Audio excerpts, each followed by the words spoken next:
안녕하세요. 모닝쇼 김은별입니다.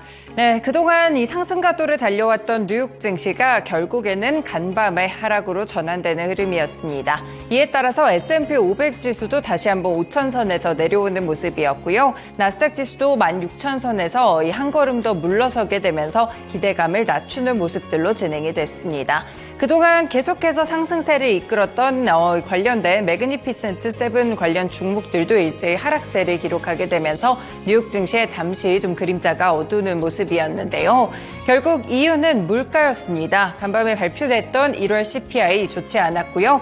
일단 예상치였던 것보다 이 컨센서스를 일제히 상회하게 되면서 조기 금리 인하 기대감이 낮아지는 분위기입니다. 국내 증시 어제는 좀 큰 폭의 반등을 기록하는 흐름이었는데요. 다시 한번 뉴욕 증시와 함께 하락하게 될지 오늘도 모닝쇼에서 전략 찾아보시길 바라겠습니다. 먼저 간밤에 있었던 소식들 함께 체크해 보시죠. 네, 첫 번째로는 소비자 물가지수 보셔야겠습니다. 일단 지난달에 소비자 물가 상승률이 전년 동기 대비 3% 초반 수준으로 둔화를 했는데요.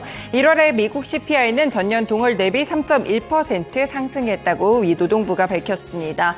한 달 전에 비해서 봤을 때 12월에 있었던 3.4%보다는 0.3%포인트 정도 둔화된 수치였지만 시장에서는 일단 조금 더 2.9%까지 상승률이 좀 둔화될 것이라고 봤기 때문에 시장의 예상치를 상회했다는 점에서 약간의 우려감을 줬는데요.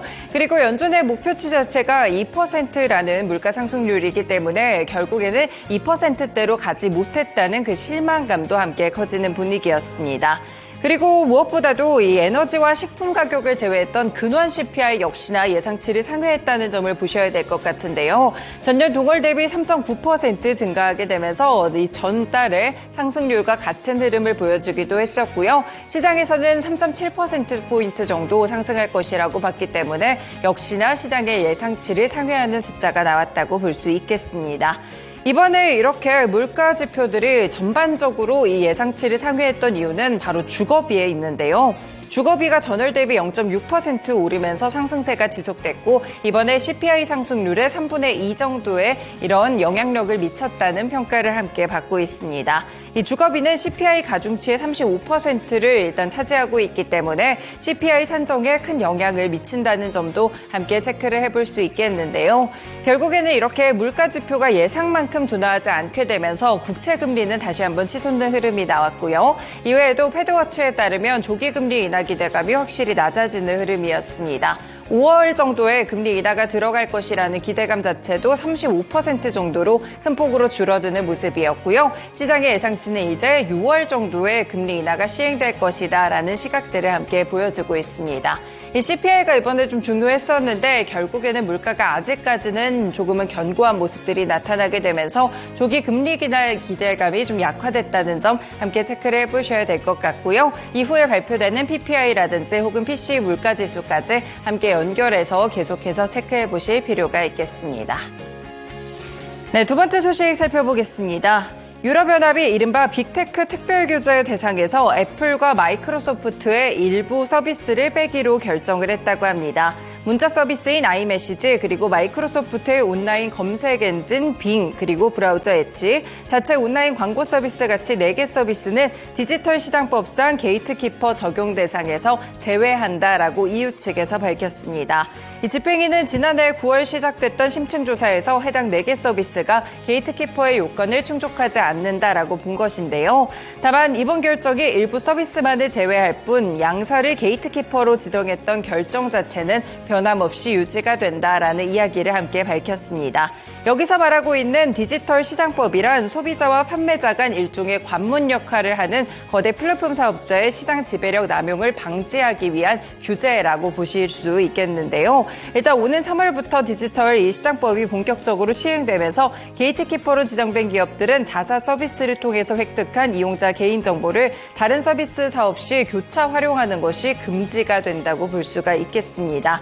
이 구글이나 애플의 경우에 기존의 자사 앱스토어에서만 이용할 수 있는 앱을 제한 없이 내려받을 수 있는 이 개방해야 되는 특별 규제가 또 적용된다는 점 체크를 해볼 수가 있겠고요. 만약에 이러한 의무 자체를 불이행을 했을 때는 최대 매출액의 10%까지 과징금을 받을 수가 있습니다. 반복적인 위반이 확인됐을 때는 과징금 자체가 최대 20%로 상향 조정될 수 있기 때문에 EU 측에서의 이런 빅테크 규제들은 꾸준하게 체크를 해보셔야겠습니다. 네, 마지막 소식 보겠습니다. 오펙이 올해 원유 수요의 증가량 전망치를 유지했다고 볼 수 있겠습니다. 이 보고서에 따르면 원유 수요가 하루 225만 배럴 증가할 것이라고 봤는데요. 그리고 내년에는 하루당 185만 배럴 정도의 수요가 일어날 것이다라는 점을 함께 보여주기도 했습니다. 그리고 오펙에서는 관련해서도 세계 성장률 자체를 좀 상향했다고 볼 수가 있겠는데요. 중국에서 견조한 이 경제 활동 자체가 지속되고 있고 또 세계 여행 수요 자체도 많이 늘어나고 있다는 점, 그리고 석유의 원자재 여건들이 올해 원유 수요 증가의 핵심이 될 것이다라고 밝히기도 했습니다. 다만 인플레이션 수준과 통화의 긴축 조치 혹은 국가의 부채 수준이 글로벌 원유 전망에는 약간의 부담을 줄 수 있다라는 전망들도 함께 나오고 있는데요. 말씀드린 대로 올해 전 세계 성장률 전망치는 2.7%, 내년에는 2.9%를 제시하게 되면서 기존 제시치보다는 0.1%포인트씩 올렸다고 살펴보실 수가 있겠습니다. 글로벌 경제 성장이 여전히 탄탄하다라고 보면서 금리 인하 등으로 성장세는 더욱더 강화될 것이라고 예상을 주기도 했었는데요. 특히나 미국의 성장률 올해 1.6%에서 내년 1.7%로 유로존의 성장률은 올해 0.5%에서 내년에는 1.2%까지 상향 조정했다는 점 체크해 보실 수 있겠습니다. 최근에 유가 흐름을 보시면 다시 한번 조금씩 올라오게 되면서 77달러 선 그 근처에서 횡보하는 모습들이 펼쳐지고 있는데요. 원유 수요 전망과 더불어서 어떻게 또 변하게 될지 원유에 대한 부분들도 함께 확인해 보시길 바라겠습니다. 네, 이렇게 간밤에 있었던 소식들 3가지로 함께 정리해드렸습니다. 그렇다면 시장 마감 상황 어떻게 됐을지 조금 더 자세하게 들어보겠습니다.